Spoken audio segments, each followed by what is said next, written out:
Alright, let's discuss another very important thing in JavaScript and also in all programming languages. It's time to talk about loops. If you want to run the same code over and over again, each time with a different value, then you have to use loops. Looping means repeating a block of code when a condition is true. So, loops check condition. Okay, let's actually see what I'm talking about. To demonstrate how powerful tool the loop is, let's create an array and place inside it some names, John, Nick, then Bob, Michael, and Mary. Now suppose that we want to output in console each item of array at the same time. So what can we do? We have to access on each item and then log them in console separately, like this. Console.log array with index number 0. Let's duplicate it 4 times and change the index numbers.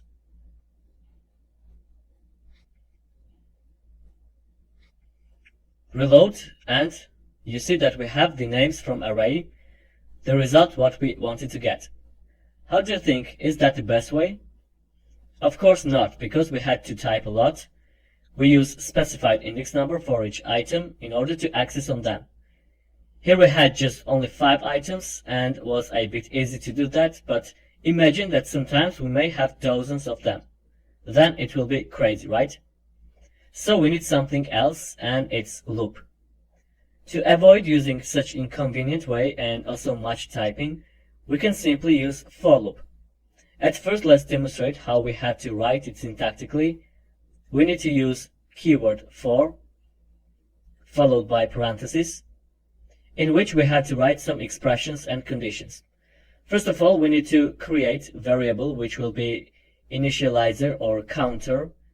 In most cases, the name of the variable is I, which stands for initializer. So if we want to output names from array starting with John, then we need to assign to the variable I the value 0. Because as you know, John is the first item of array and its index number is 0. After the end of the first statement, we need to place semicolon, which is followed by the condition. So array consists of 5 items. Because of that, the last item, Mary, has the index number 4.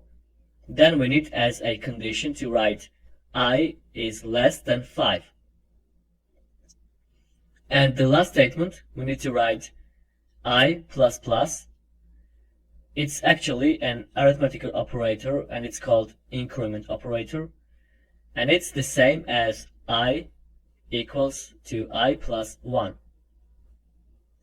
Using increment operator, after each step, the value is increased by 1. Alright, the last we have to do is to run this in console, write console.log array, and in square brackets, write the variable I. Reload, and you see that we have again the names from array. For loop gave us the same result. So I believe you guessed that it's more powerful, dynamic, and flexible way.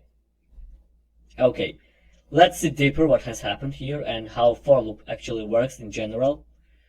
When for loop is on global level, it means that it's not inside a function. Then JavaScript engine immediately executes the code. We don't need to call it, as it was in case of functions. Each step in loop, I mean the whole cycle, is called as an iteration. At first, JavaScript engine sees that variable I equals to 0. Then it checks the condition. Because of that 0 is less than 5, the condition is true and it prints in console first item from array, John. Before the first iteration is ended, I is updated to 1 using increment plus plus operator. So update of variable I from 0 to 1 happens exactly after the executing of the code block inside curly braces. In this case, JavaScript engine prints the value John, which has the index number 0. After that starts second iteration, and as we said, I is already updated to 1. 1 is less than 5, the condition is again true, and JavaScript engine prints the item of array which has the index number 1, and it's Nick. Then again it goes back to I++, updates I and increases it to 2, then starts third iteration, and in the same way the third item Bob is printed. So loop is continued while the condition becomes false. So when I becomes 5, the condition is false and the loop stops execution. You may wonder why JavaScript engine doesn't go back to first expression where variable I equals 0 after each iteration. If it acts like this, then after each iteration, I would be 0 again, and we would get infinitely the first item of array John, and that would crash the browser. So that's why the engine executes this expression only once at the beginning of the loop, and also that's the reason why it's called initialization. Alright, imagine that we don't know how many items the array has, and also we want to output all of them. So what can we do? The solution is to use the property of array, which I hope you remember from the previous videos, and it's called length, which you see here. We have 5 items, and therefore length of the array is 5. So we can use it instead of 5, reload, and you see that we have same output. It's better to use length property because it will work whether you know or not how many items the array has. Alright, let's make our example a bit complex, and also I would like to show you some features of the statements that we can use with loops. Get rid of this line and use if statement. Suppose that Bob is my brother and I want to find it in array names using loop and then output it.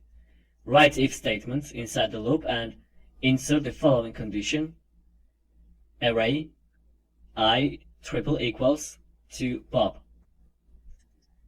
So this condition will be true when loop reaches the third iteration, and when the condition is true, let's print out the following. Write console.log array I plus is my brother. Reload, and we have Bob is my brother. In order to output other items as well, we need to write outside if statement console.log array I. So here we have all existing items. Now suppose that we want to stop the loop when the condition is true inside if statement. For that we can use the break statement.